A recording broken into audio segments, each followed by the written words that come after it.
तो हमने कल अपने पास बात की थी बोरिक एसिड पर, और बोरिक एसिड क्या था, H3BO3 था।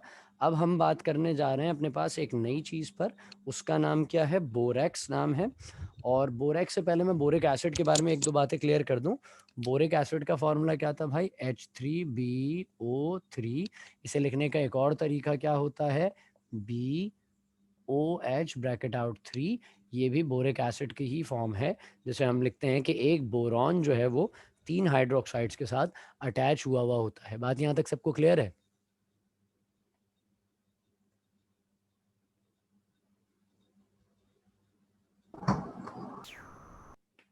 बात यहाँ तक समझ में आती है भाई? Yes sir. अब हमें आज जो बात करनी है वो हम बात करेंगे अपने पास बोरेक्स पर। तो आप जरा बोरेक्स के बारे में सबसे पहले थोड़ा सा जान लेते हैं। बोरेक्स होता क्या, जैसे हमने बोरिक एसिड के बारे में जाना था कि वो एक वाइट क्रिस्टलाइन सब्सटेंस है जो सॉफ्ट होता है और वाटर में बहुत स्लाइटली सॉल्युबल होता है। तो अगर हम बोरेक्स की बात करते हैं तो बोरेक्स भी क्या है, बोरेक्स भी आपके पास एक वाइट क्रिस्टलाइन सब्सटेंस ही है। बात समझ रहे हैं? बोरेक्स भी क्या है, वाइट क्रिस्टलाइन सब्सटेंस ही होता है जो कि वाटर में बहुत स्पेरिंगली सॉल्युबल होता है। केमिकल नेम हम इसका क्या कहते हैं, sodium tetraborate di decahydrate. Sodium tetraborate और डी का हाइड्रेट, इसका फॉर्मूला क्या होता है हमारे पास, अभी हम लिखते हैं Na2B4O7। ये एक्चुअल फॉर्मूला, मतलब बोरेक्स का जो फॉर्मूला है उसे मैं नॉर्मली अगर कहूं, और जो मैंने नाम अभी बताया वो बोरेक्स का एक्चुअल फॉर्मूला है कि Na2B4O7। लेकिन नॉर्मली दुनिया में ये जो फॉर्म मैंने आपसे कही Na2B4O7, ये एक जनरल फॉर्मूला है बोरेक्स का। जैसे आपको याद होगा कि अगर मैं कहूं आपसे कॉपर सल्फेट, तो कॉपर सल्फेट का फॉर्मूला क्या होता है बताइए?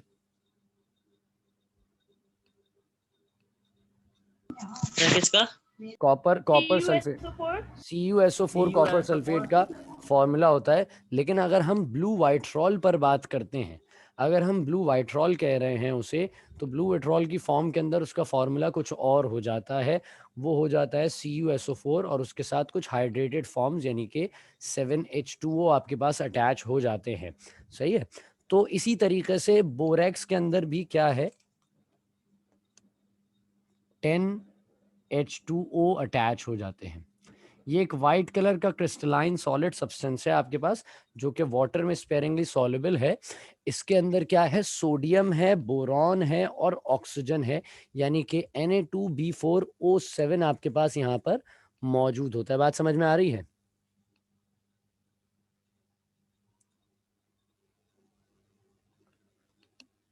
बात यहाँ तक समझ में आती है?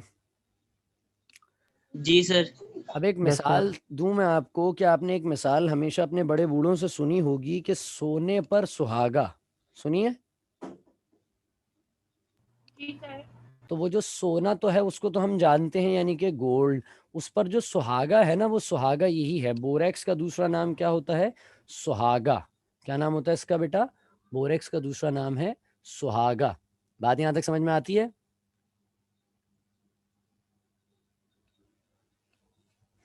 Yes sir. हाँ बेटा बोलो।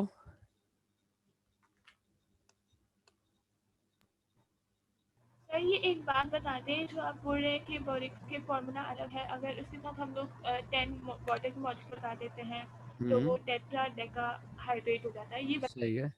मैंने आपसे ये कहा इसको रिपीट कर। Sodium, sodium tetraborate, tetraborate, sodium tetraborate decahydrated. सही है? सोडियम टेट्राबोरेट होता है बोरैक्स, डी का हाइड्रेट लगा देंगे तो उसकी जो जनरल स्टेट हमारे पास पाई जाती है, हम उस जनरल स्टेट यानी कि जनरल फॉर्म तक पहुंच जाएंगे, जिसे हम नाम देते हैं बोरैक्स का। नॉर्मली मैंने इसके लिए एग्जांपल आपके पास बहुत कॉमन सेलेक्ट की थी। वो कॉमन एग्जांपल कौन सी सेलेक्ट की थी मैंने आपके पास, मैंने आपसे कहा कि हम कॉपर सल्फेट का फॉर्मूला कहीं पर भी पढ़ते हैं तो वो होता है CuSO4। लेकिन जब हम ब्लू वाइट्रॉल की बात कर रहे होते हैं तो ब्लू विट्रॉल के अंदर क्या कहानी होती है, ब्लू विट्रॉल के अंदर आपके पास CuSO4.7H2O का मॉलिक्यूल होता है। ये वाटर ऑफ क्रिस्टलाइजेशन होते हैं, वाटर ऑफ क्रिस्टलाइजेशन ये हमारे पास लाजमी मौजूद होते हैं। सही है। कुछ हमारे पास ऐसे क्रिस्टलाइन सब्सटेंसेस होते हैं जो अपनी जब क्रिस्टलाइन फॉर्म में यानी कि सॉलिड स्टेट फॉर्म में मौजूद होते हैं तो उनके अंदर ये वाटर ऑफ क्रिस्टलाइजेशन लाजमी तौर पर मौजूद होते हैं। बात यहाँ तक समझ में आती है भाई? बात यहाँ तक क्लियर है सबको? सही है, दैट्स गुड। तो अब जरा इसकी प्रिपरेशन की जानिब चलते हैं कि इसको प्रिपेयर कैसे करेंगे।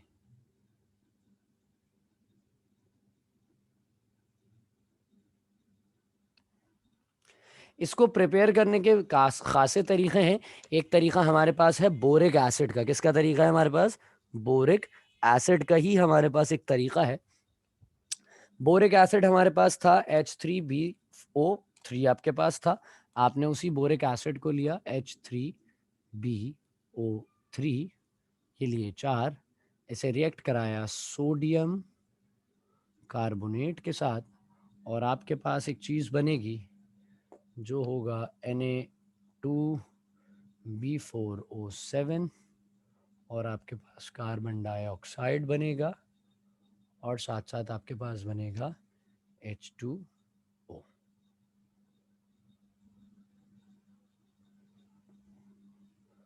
बात समझ रहे हैं आप मेरी? ये केमिकल रिएक्शन आपके पास तैयार हो गया जो कि आपने बोरिक एसिड को रिएक्ट कराया किस चीज़ के साथ? आपने बोरिक एसिड को रिएक्ट कराया सोडियम कार्बोनेट के साथ and you will get the borax, you will get the borax. बात समझ रहे हैं आप मेरी?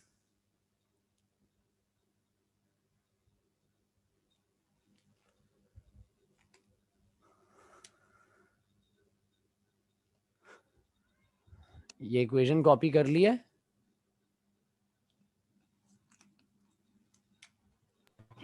Yes sir. आओ एक और देख लेते हैं।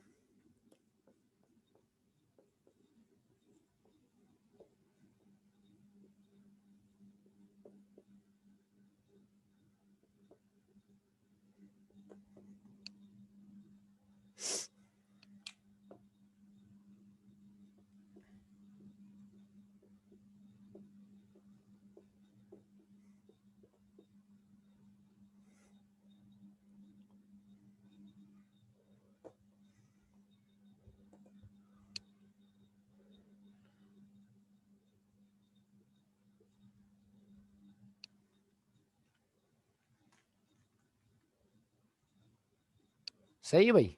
आपने बोरिक एसिड को रिएक्ट कराया है किसके साथ? सोडियम हाइड्रोक्साइड के साथ and you will get the sodium metaborate और साथ साथ वाटर मॉलिक्यूल्स आपके पास जनरेट हो गए। अब इसमें सवाल पता है हमारे पास क्या आता है कि सर आपने ऊपर एक फॉर्मूला लिखा कि Na2B4O7 था और इस Na2B4O7 के साथ वाटर मॉलिक्यूल्स कितने थे? सर 10 वाटर मॉलिक्यूल्स थे। ऐसी है, लेकिन हमने जब रिएक्शन में नीचे बनाया तो हमारे पास एक केमिकल रिएक्शन में 6 वाटर मॉलिक्यूल्स हैं और एक केमिकल रिएक्शन के अंदर 7 वाटर मॉलिक्यूल्स हैं। तो इन दोनों में तो खासा फर्क नजर आता है, 10 तो है ही नहीं। तो देखो ये जो 10 मॉलिक्यूल्स डॉट लगा के लिखे जाते हैं ना बेटा किसी भी चीज के साथ, ये बेसिकली होते हैं वाटर ऑफ क्रिस्टलाइजेशन। बात समझ में आ रही है? ये क्या होता है? वाटर ऑफ क्रिस्टलाइजेशन, यानी कि किसी भी मॉलिक्यूल का क्रिस्टल बनाने के लिए ना आपके पास कुछ वाटर मॉलिक्यूल्स होते हैं जो उसके अंदर रखे जाते हैं, जो लाजमी उसके साथ जुड़े हुए होते हैं। बात यहाँ तक समझ में आती है? फर्स्ट ईयर केमिस्ट्री का चैप्टर नंबर 7 था आपके पास जिसमें आपने वाटर ऑफ क्रिस्टलाइजेशन के बारे में बात की थी। सर बस अंदर वाटर ऑफ क्रिस्टलाइजेशन अलग कर दिया। वाटर ऑफ क्रिस्टलाइजेशन अलग नहीं, हम इसके अंदर वाटर को ऐड कराएंगे तो हमारे पास सिंपली जो है वो 10H2O के मॉलिक्यूल्स भी आ सकते हैं। जैसे मैं इसकी एग्जांपल दूं, चैप्टर नंबर 3 का हमारे पास एंडिंग पे एक टॉपिक था मैग्नीशियम सल्फेट, याद है? इप्सम और जिप्सम सॉल्ट पढ़ रहे थे हम। मैग्नीशियम सल्फेट था हमारे पास, इप्सम सॉल्ट था। हमने उसे प्रिपेयर किया था किसेराइड की मदद से। किसेराइड की मदद से हमने उसे प्रिपेयर किया था। किसेराइड में क्या होता है? MgSO4 होता है आपके पास, सॉरी MgCO3 होता है आपके पास, MgSO4 आपके पास मौजूद होता है और उसके साथ वाटर मॉलिक्यूल सिर्फ एक अटैच होता है। तो आप उसके साथ 6 वाटर मॉलिक्यूल्स को ऐड कराते हैं तो 7 वाटर मॉलिक्यूल्स बन जाते हैं उसके साथ, तो उसे आप नाम दे देते हैं इप्सम सॉल्ट का। बात समझ में आ रही है? इक्वेशंस कॉपी कर ली हैं आपने? Yes sir. अच्छा चलो हम चलते हैं, जरा कुछ इसके यूजेस पे बात कर लेते हैं थोड़ी सी। अब यूजेस क्या हैं भाई? सबसे ज्यादा बोरेक्स कहाँ इस्तेमाल किया जाता है? इसको मैंने कल भी, हम क्लास एंड हो रही थी तो एक बच्ची ने इस पर जिक्र किया था, हमने उसमें बात की थी। मैंने बताया था कि इसकी मदद से आप जो है वो वेल्डिंग के पर्पसेस में इसको इस्तेमाल करते हैं, यानी कि चीज़ों को जो है वो सोल्ड करने में, जो हम सोल्डिंग और वेल्डिंग के देखते हैं, मशीन वालों के पास सोल्डिंग मशीन रखी हुई होती है, वेल्डिंग मशीन्स, इन मशीन्स के अंदर इसका एक पर्पस होता है बोरैक्स का। इसके अलावा हम इसकी मदद से जो है वो ग्लास जनरेट कर सकते हैं, यानी कि कांच डिफरेंट सॉर्ट के। आप कांच देखते हैं ना, एक कांच होता है जो आपकी गाड़ी की विंड स्क्रीन पे लगा हुआ है, और एक कांच होता है जो आपके साइड मिरर में लगा हुआ है, सही है। और एक कांच वो होता है जो आपके घर का शीशा है, और एक कांच वो होता है जो आपकी घड़ी का ग्लास है। क्या सारे कांच एक जैसे हैं या अलग अलग है? बताओ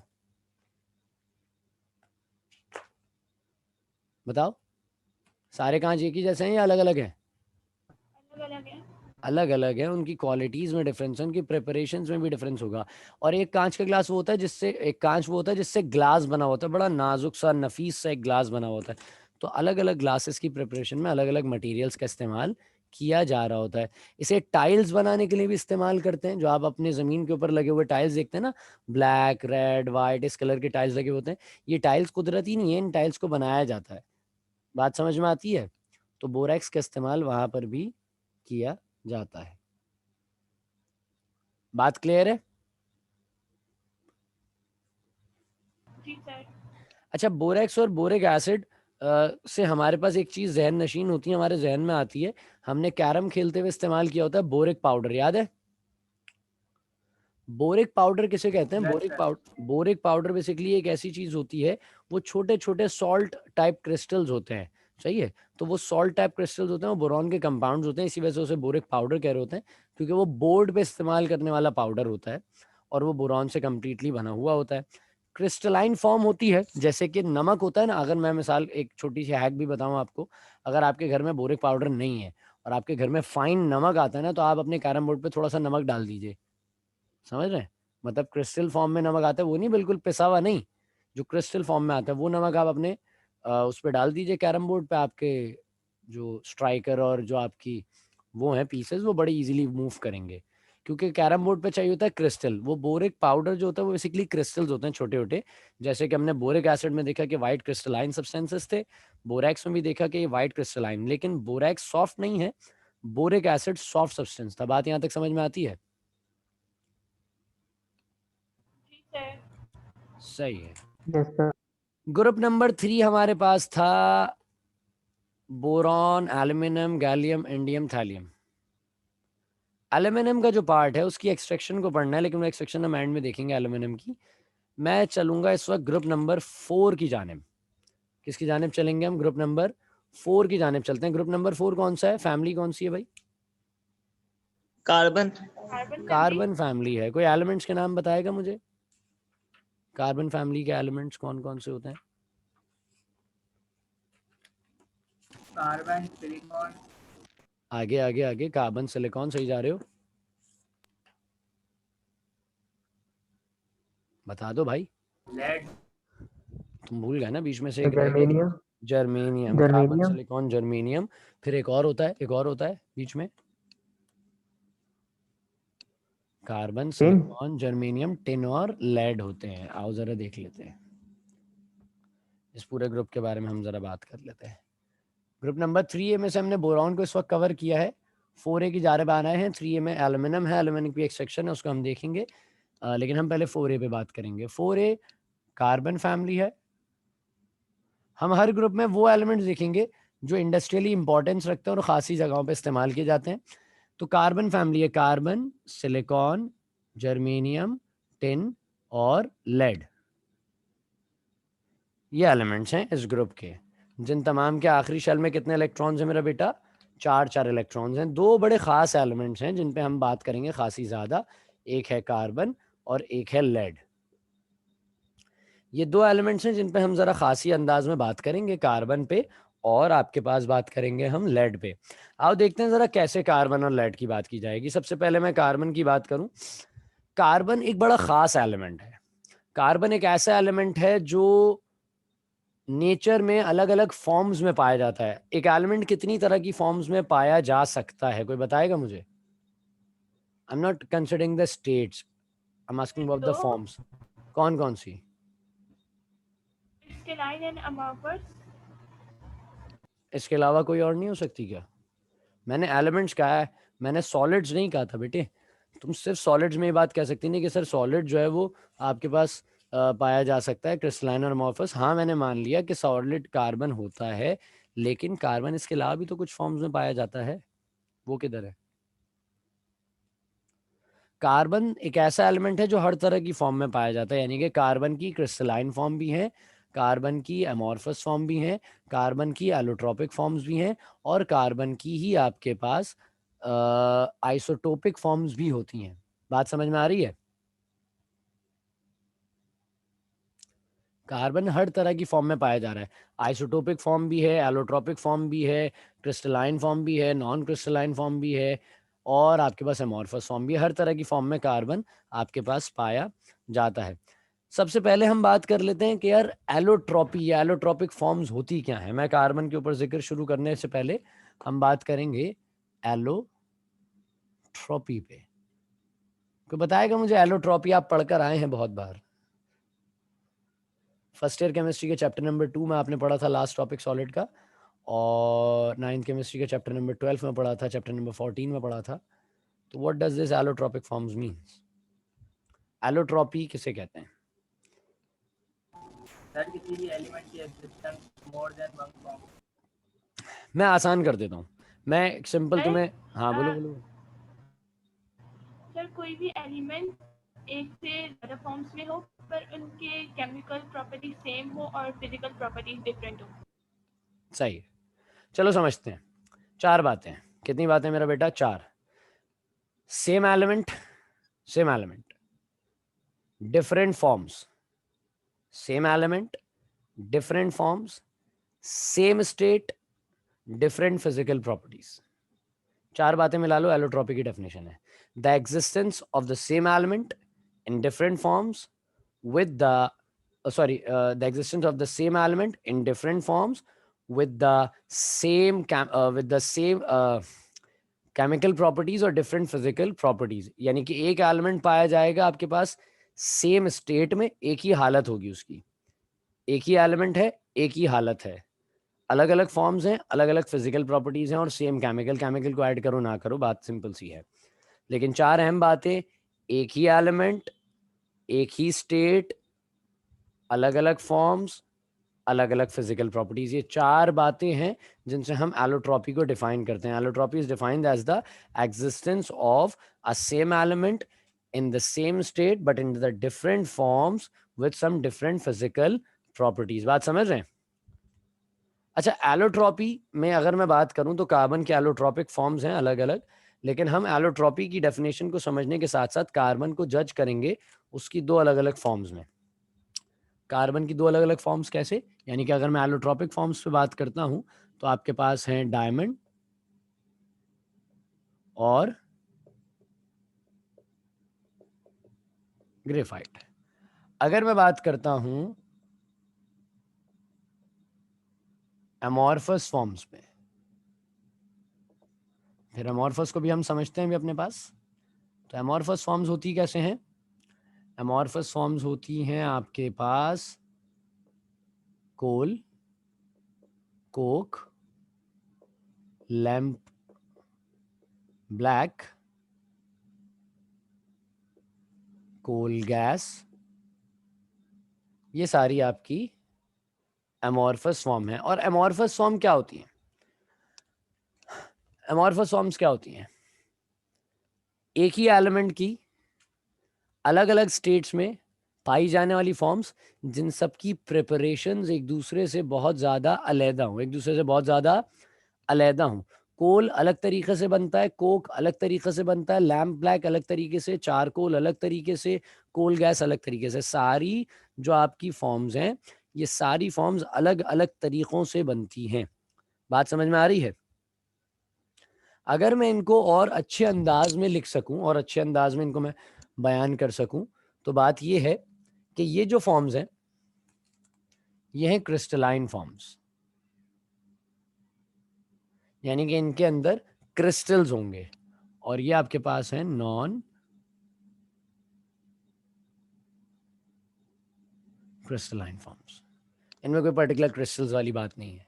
क्रिस्टलाइन फॉर्म्स क्या होती है? एक ही एलिमेंट एक ही स्टेट में अलग अलग फॉर्म्स में पाया जाए और उनके क्रिस्टल्स एक दूसरे से बिल्कुल अलग हों। और ये क्रिस्टल्स अलग हो जाने की वजह से, इन एलिमेंट्स के क्रिस्टल्स अलग हो जाने की वजह से होता क्या है कि इनकी फिजिकल प्रॉपर्टीज एक दूसरे से अलहदा होती हैं। इनकी फिजिकल प्रॉपर्टीज एक दूसरे से कैसी होती हैं? बिल्कुल अलहदा होती हैं। सवाल ये है कि सर फिजिकल अलहदा है तो केमिकल अलहदा क्यों नहीं है? केमिकल में इतने डिफरेंसेस क्यों नहीं है? देखो, इन द कोर साइड अगर मैं बात करूं, डायमंड को कोर साइड में देखते हैं तो डायमंड के अंदर क्या है? डायमंड किस चीज से बना हुआ है? डायमंड किससे बना हुआ है? कार्बन। कार्बन। डायमंड के अंदर जो एटम्स हैं वो कार्बन के हैं। ग्रेफाइट के अंदर एटम्स किसके हैं? कार्बन के। कोल में किसके हैं? कार्बन के। कोक में किसके हैं? कार्बन। लैम्प ब्लैक में किसके? कार्बन। कोल गैस ले लो या फिर इसके आगे एक और लिख लेते हैं हम, चारकोल ले लो। तो चारकोल, ये सारी फॉर्म्स क्या है? कार्बन की फॉर्म्स हैं। इन सब के अंदर एटॉमिक लेवल के ऊपर कौन मौजूद है? एटम माइक्रोस्कोपिक लेवल कौन मौजूद है? इन सब के अंदर कार्बन ही मौजूद है। बात मेरी आप समझ रहे हैं? Yes sir. तो the existence of an element in two or more different forms which have the same chemical properties but the different physical properties and they both are in the same state, इसे कहते हैं आप allotropy. क्या कहते हैं इसे? Allotropy. और जो डिफरेंट फॉर्म्स होती हैं उनको कहा जाता है एलोट्रॉपिक फॉर्म्स। तो ये कार्बन की एलोट्रॉपिक फॉर्म्स थी, डायमंड और ग्रेफाइट। और फिर उसके बाद हमने देखी उसकी कुछ एमॉर्फस फॉर्म्स, यानी कि जो प्रिपरेशंस में डिफरेंस रखती हैं एक दूसरे से। बात यहां तक समझ में आती है? जी सर। कोई सवाल किसी का?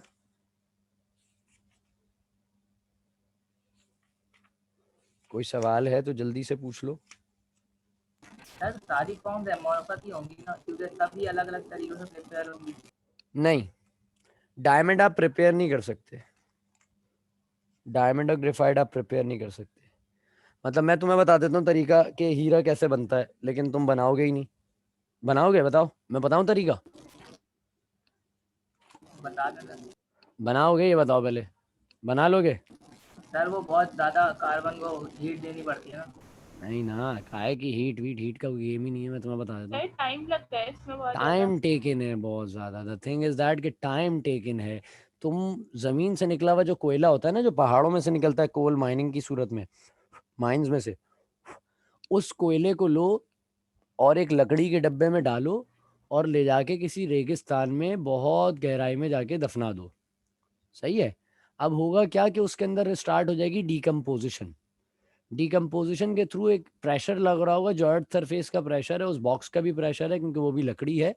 तो उस प्रेशर और एब्सेंस ऑफ एयर की वजह से वो डिकम्पोज होना स्टार्ट होगा। उसके मॉलिक्यूल्स जो है वो डिसलोकेट होना स्टार्ट होंगे और डिसलोकेट होने के बाद वो बनेगा डायमंड। और इसमें कोई साल लग जाएंगे मेरे ख्याल में 1000 साल, मुश्किल शायद 1000 साल। 1000 साल? कम कह रहा हूँ मैं, शायद ज्यादा ही होंगे भाई, ज्यादा ही होंगे। जो आज जमीन से कोयला निकलता है ना, अगर आप इसकी रिसर्च पढ़ेंगे कोयला कैसे आया, किधर से आया, कोयले के लिए कहा जाता है कि coal originates from the Carboniferous era. यानी कि कोयला बनाया गया है, कोयला बना है एक एरा से गुजर के। आप कोयला बना सकते हैं लेकिन आपको भी कोयला बनाने में बहुत वक्त लगेगा। और कोयले से हीरा बनता है। मतलब कोयला बनेगा सबसे पहले लकड़ी से, फिर उसके बाद बनेगा कोयला। तो कोयला बनने के बाद फिर और आपको कई हजार साल चाहिए, तब जाके वो डायमंड की सूरत इख्तियार करेगा। बात समझ रहे हैं? ये नेचुरल सब्सटेंसेस हैं। ये क्या है? Natural substances. सही है? कुदरती तौर पे पाए जा रहे हैं। हाँ बेटा। सर क्या ग्रेफाइट को भी इतना ही टाइम लगता है बनने में? ग्रेफाइट की मैंने डायमंड पे खासी प्रिपरेशन पढ़ी है। ग्रेफाइट की प्रिपरेशन मैंने एग्जैक्टली नहीं पढ़ी। ग्रेफाइट बेसिकली एक ग्रे कलर का जो है वो विस्कस सा सॉलिड हमारे पास पाया जाता है, बहुत गाढ़ा सा होता है ग्रेफाइट। इसको टाइम टेकन मैंने कभी इसका पढ़ा नहीं ना, इसकी प्रिपरेशन में इतना पढ़ा।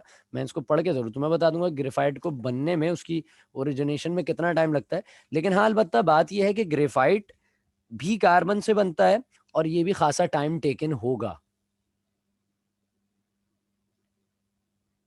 बात समझ रहे हैं आप मेरी?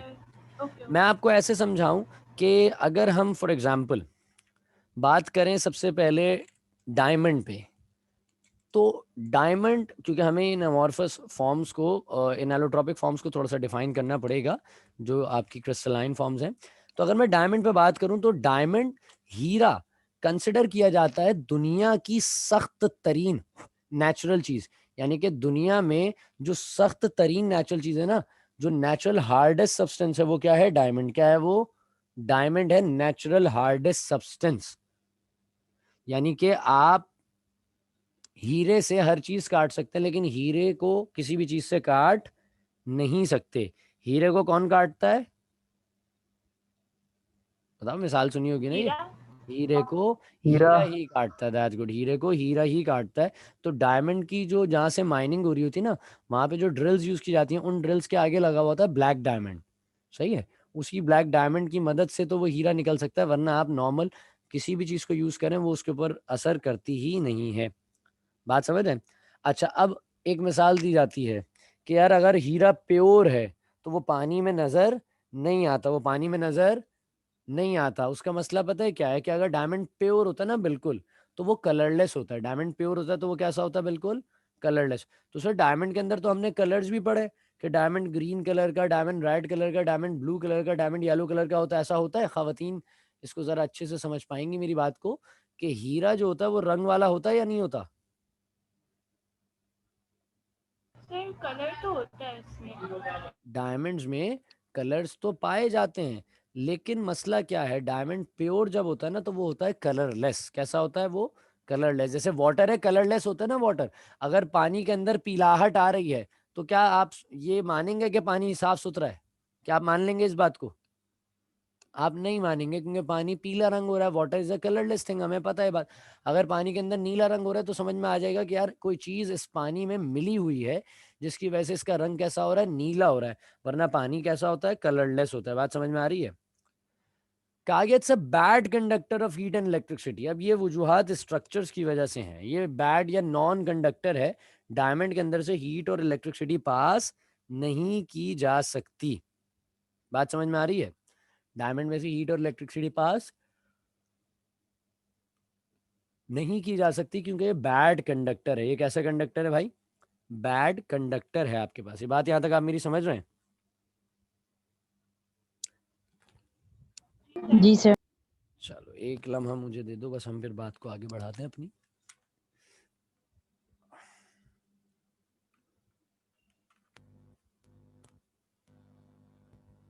चलो भाई, हाँ भाई, तो डायमंड जो है वो केमिकली खासा इनएक्टिव कंसिडर किया जाता है। अब केमिकली इनएक्टिव से मुराद क्या है? कि ये ऐसा नहीं है जैसे आपने मिसाल के तौर पे सोडियम को पानी में डाला तो सोडियम पानी पे उछलने लगेगा और एकदम से जो है वो पानी में मिलकर एक वाटर सॉल्युबल बेस यानी कि सोडियम हाइड्रोक्साइड जनरेट कर लेगा। ये ऐसा नहीं है। डायमंड केमिकली इनएक्टिव है, यानी कि बहुत ज़्यादा रिएक्टिव नहीं होता ये केमिकली। लेकिन अगर आप डायमंड को हीट करते हैं ना, ऑलमोस्ट 3000 डिग्री सेंटीग्रेड तक ले जाके जब आप उसे हीट करते हैं, तो डायमंड के अंदर कोर में क्या मौजूद है? बताओ, बताइए। कार्बन। कार्बन है। कार्बन को आप हीट करेंगे in the presence of oxygen, तो कार्बन क्या जनरेट कर लेगा? Carbon dioxide. क्या जनरेट कर लेगा? Carbon di CO2। ऑक्साइड। तो ये है कि ऑक्साइड। इनएक्टिव है। ये इनएक्टिव है, लेकिन जब आप इसे हीट करते हैं बहुत मैक्सिमम टेम्परेचर पे ले जाके, तो फिर आपके पास सिचुएशन ये बनती है कि भाई ये कार्बन डाइऑक्साइड में कन्वर्ट हो जाता है। बात यहाँ तक सही है?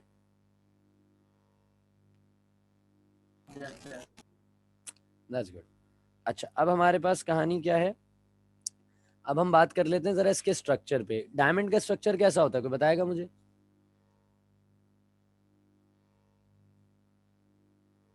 कोई शेप होता है डायमंड का या नहीं? तो ट्रायंगल टाइप का। है? डायमंड का शेप पूछ रहा हूँ भाई। डायमंड के क्रिस्टल का शेप कैसा होता है? नहीं पढ़ा तुम लोगों ने कभी इसके बारे में? Sir tetrahedral. That's the thing, tetrahedral होता है, जिसका एक दूसरा नाम होता है पिरामिडियल शेप। क्या होता है? Pyramidal shape. आओ जरा देख लेते हैं डायमंड के शेप को बना के। डायमंड की बात कर रहे हैं, डायमंड के शेप को देख लेते हैं। डायमंड में होता क्या है कि एक सेंट्रल कार्बन एटम है, ये अटैच है एक से, ये अटैच है दूसरे से, और ये अटैच है तीसरे से। बात समझ में आ रही है? ये है आपके पास कार्बन, और यही कार्बन जो है वो आपके पास, मैं इसको इस अंदाज से बनाऊं कि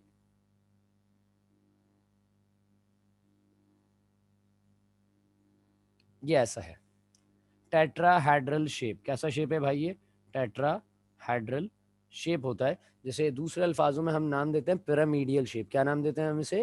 पिरामिडियल शेप। अच्छा, इसमें देखो ये जो सर्कल्स मैंने बनाए ना, इन सब सर्कल्स में क्या है? कार्बन। सब सर्कल्स में क्या है? कार्बन। इस पूरे, आपने अपने फर्स्ट ईयर केमिस्ट्री के चैप्टर नंबर 2 में एक चीज पढ़ी होगी, यूनिट सेल, याद है? यूनिट सेल याद है भाई? ठीक है, याद है। यूनिट सेल में आपको बताया गया था ना, अलग अलग शेप्स होते हैं, क्यूबिक, रोम्बोहेड्रल, टेट्राहेड्रल, मोनोक्लिनिक, और जो है वो ट्राइक्लिनिक, और जो है वो आपके पास ऑक्टाहेड्रल, इस तरह के शेप्स थे। तो ये उसी में से एक शेप है। इसमें होता क्या, ये बेसिकली ये यूनिट सेल मैंने बनाया है। ये ऐसा नहीं होता डायमंड, मतलब ये इस शेप का डायमंड नहीं होगा। ये यूनिट सेल 3 डायमेंशंस में आगे बढ़ता जाएगा, बढ़ता जाएगा, बढ़ता जाएगा, तब जाकर एक लॉन्ग जनरेटेड सब्सटेंस आपके पास, लॉन्ग जो है वो चेन बन जाएगी, एक पूरा मैं इसे कहूँ कि जाली बन जाएगी, बेसिकली एक नेट बन जाती है। ये इस तरह से 3 डायमेंशन जुड़ते जाते हैं और इससे बनती है नेट। क्या बनती है इसकी? एक नेट बन जाती है। अच्छा, यहाँ जो ये कार्बन है, मैं सेंट्रल कार्बन की बात करता हूँ, इस वाले कार्बन की। आपने अपने पास चैप्टर नंबर 4 के अंदर हाइब्रिडाइजेशंस पढ़ी थी, याद है? फर्स्ट ईयर केमिस्ट्री में। जी सर। Yes sir. मुझे बताओ कौन सी हाइब्रिडाइजेशन है ये? Sir sp3। sp3। ये है sp3 हाइब्रिडाइजेशन। ये जो सेंट्रल कार्बन एटम है, ये sp3 हाइब्रिडाइज है। किस तरह से है बेटा? ये sp3 हाइब्रिडाइज होता है। अच्छा, अब ये sp3 हाइब्रिडाइज है, तो इनके दरमियान जो ये बॉन्ड लेंथ है, इनके दरमियान जो बॉन्ड लेंथ है, वो बॉन्ड लेंथ कितनी होती है? 1.54 डिग्री आर्मस्ट्रॉन्ग। ये जो बॉन्ड लेंथ है, ये बॉन्ड लेंथ आपकी है 1.54 डिग्री आर्मस्ट्रॉन्ग। बात समझ रहे? 1.54 डिग्री आर्मस्ट्रॉन्ग आपके पास ये लेंथ है। ये होता क्या है? एक टेट्राहेड्रल शेप है हर कार्बन। अब ये कार्बन अगले के साथ जुड़ेगा, इसी तरह से 4 बॉन्ड्स बन जाएंगे, फिर वो अगले के साथ जुड़ेगा हर डायमेंशन में। चारों डायमेंशंस के अंदर, मैं 4 तो नहीं लफ्ज इस्तेमाल करूंगा, मैं लफ्ज कहूंगा कि 3 डायमेंशंस में ये यूनिट सेल बढ़ता चला जाता है, और बढ़ते बढ़ते बढ़ते बढ़ते एक मुकाम तक पहुंचता है कि एक पूरी नेट तैयार हो जाती है, एक पूरी जाली सी बन जाती है, और फिर वो एक क्रिस्टल बनता है। बात समझ में आती है? यूनिट सेल्स को मिला देने से क्रिस्टल बन जाता है कि हमारे पास, तो ये वही है। बात यहां तक सबको समझ में आ गई मेरी? कि डायमंड का जो स्ट्रक्चर है वो कैसा है मेरे बेटे? ये डायमंड का पूरा स्ट्रक्चर है टेट्राहेड्रल। इसमें हर कार्बन कैसा है? sp3 हाइब्रिडाइज है। इसमें जो बॉन्ड लेंथ है वो क्या है आपके पास? 1.54 डिग्री आर्मस्ट्रॉन्ग की आपके पास यहाँ पे बॉन्ड लेंथ इस्तेमाल की जाती है। यानी कि बॉन्ड्स के दरमियान जो एक लेंथ है, जो केमिकल बॉन्ड की लेंथ है कार्बन के, वो आपके पास है 1.54 डिग्री आर्मस्ट्रॉन्ग। अच्छा, कार्बन के लास्ट शेल में कितने इलेक्ट्रॉन्स होते हैं? 4। और ये जो sp3 हाइब्रिडाइजेशन हुई है, ये कौन सी होती है हाइब्रिडाइजेशन? कोवलेंट होती है प्योरली, या इसमें पार्शियली आयनिक नेचर होता है?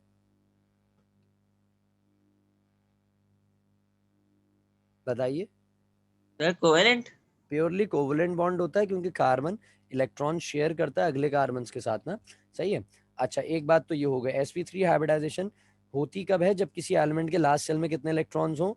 4 इलेक्ट्रॉन्स हो, 4 बॉन्ड बना रहा हो वो पर्टिकुलर सेंट्रल एटम, तो उसे कहते हैं sp3 हाइब्रिडाइज्ड। तो कार्बन यहाँ पे sp3 हाइब्रिडाइज है, चारों इलेक्ट्रॉन्स को इस्तेमाल कर लिया शेयरिंग के लिए विद अदर्स। क्या इसके पास कोई इलेक्ट्रॉन बचा? No sir.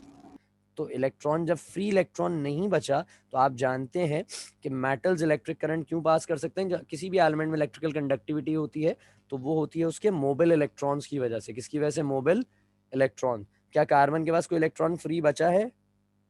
No sir. नहीं बचा। तो जब कोई इलेक्ट्रॉन फ्री नहीं बचा, तो क्या इसमें से इलेक्ट्रिक करंट पास किया जा सकता है? No sir. सारे इलेक्ट्रॉन्स आपके बॉन्ड्स में मौजूद हैं, लोकलाइज्ड है, तो आपके पास कोई डीलोकलाइज इलेक्ट्रॉन मौजूद ही नहीं है जो फ्री फॉर्म में हो और वो आगे जाने के बाद किसी एलिमेंट के साथ किसी दूसरे एटम के अंदर पहुंचे और इलेक्ट्रिकल कंडक्टिविटी या हीट कंडक्टिविटी के अंदर उसका सबब बने। बात समझ में आती है? जी सर। अब हमने कहा कि यार diamond is the hardest natural substance, तो how we can explain this. आपसे कभी कोई पूछे कि भाई डायमंड, आपने अभी कहा कि diamond is the hardest natural substance, तो आप इस चीज को एक्सप्लेन कैसे करेंगे? डायमंड हार्डेस्ट नेचुरल सब्सटेंस, इस बात को एक्सप्लेन कैसे किया जाएगा, इस फिनोमेना को? मैंने अभी कहा कि इसके अंदर कौन सी हाइब्रिडाइजेशन है? sp3। sp3। sp3 सारे, क्योंकि ये नॉर्मली जितने एटम्स हैं सेम एलिमेंट के एटम्स हैं, कार्बन जो कि नॉर्मली सॉलिड स्टेट में पाया जाता है, पहली वजह। दूसरी वजह इसके अंदर ये है कि सारे sp3 हाइब्रिडाइज्ड हैं, सारे इलेक्ट्रॉन पेयर्स मौजूद हैं, कोई डीलोकलाइज नहीं है, सारे लोकलाइज्ड इलेक्ट्रॉन्स आपके पास मौजूद हैं। यही तीन बातें हैं जो सबब हैं कि ये डायमंड इतना हार्ड होता है।